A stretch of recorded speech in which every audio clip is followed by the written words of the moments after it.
Finale inattendue en 2005 au Stade de France entre le Stade Malherbe de Caen et le Racing Club de Strasbourg. Si les Alsaciens ont déjà remporté à une reprise cette compétition, c'est la première grande finale pour les Normands. Des Canets qui cette saison-là étaient des promus en Ligue 1 et qui finiront 18e et relégués en Ligue 2. C'est un moment important pour eux face à Strasbourg, futur 11e de Ligue 1. Des Canets qui peuvent compter sur Sébastien Mazur, 13 buts dans le championnat cette saison-là. Plusieurs joueurs d'importance dans cette formation. Vincent Planté, Nicolas Seub, Jérémy Sorbon ou encore Anthony de Rouen, des cadres de cette équipe. Face aux Canets, le Racing Club de Strasbourg oppose également des joueurs qui connaissent ce genre de match. Rémi Vercoutre, Cédric Kanté, Pascal Johansen et une attaque qui fait peur, Michael Pagis et Mamadou Niang.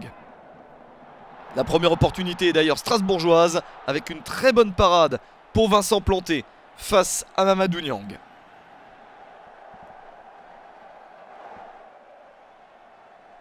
Niang est très fort, Pagis l'est tout autant, deuxième meilleur buteur de Ligue 1 cette saison-là avec 15 réalisations. Patrick Remy, l'entraîneur des Malherbistes, se méfie et il a raison, c'est Strasbourg qui a mieux débuté le match, mais Caen réagit bien. La bonne possibilité pour Reynald Lemaître, mais la frappe est trop croisée. Jackie Duguay-Pérou sur le banc de Strasbourg se méfie également, il sait que c'est un match qui risque d'être serré. Nouvelle opportunité énorme pour Niang. Et c'est toujours sauvé par Vincent Planté. Les Strasbourgeois ont éliminé 3, Lille, Clermont et Saint-Etienne pour s'offrir cette finale. Petite erreur de Vincent Planté qui vient toucher Michael Pagis dans la surface de réparation. Mais l'arbitre du match, Gilles Vessière, n'accorde pas de pénalty. Strasbourg qui insiste alors qu'on s'approche de la mi-temps. Avec ce centre et au deuxième poteau, c'est Mamadou Niang qui surgit. Voilà l'ouverture du score qui change tout dans cette partie. Les Alsaciens mènent enfin 1-0 après avoir dominé.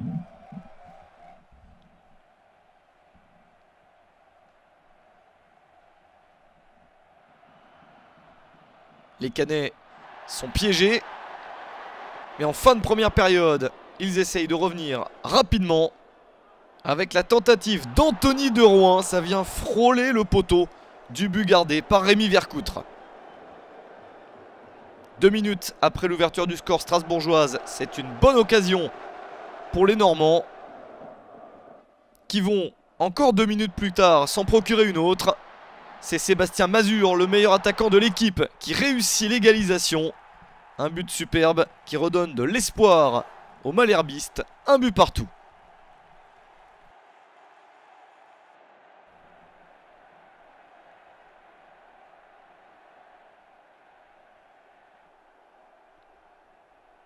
Pas d'autre but jusqu'à la pause.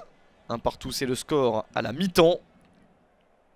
Les Canets ont retrouvé cet espoir après avoir éliminé l'AC Ajaccio, Sochaux, le tenant du titre, Auxerre et Monaco. Dès le début de la seconde période, Strasbourg essaye de repasser l'offensive. Parade très spectaculaire de Vincent Planté. On s'approche de la fin du match. Le coup franc pour les Strasbourgeois, il est frappé par Jean-Christophe Deveau. Un tir surpuissant qui transperce la défense cannaise. Les Alsaciens reprennent l'avantage, 2-1.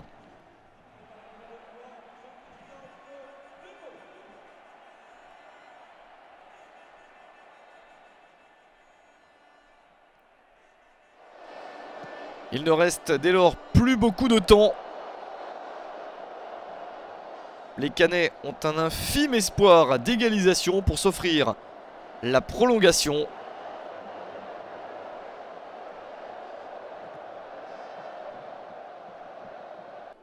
Voici la dernière chance. Avec ce ballon dans la surface, une très bonne remise.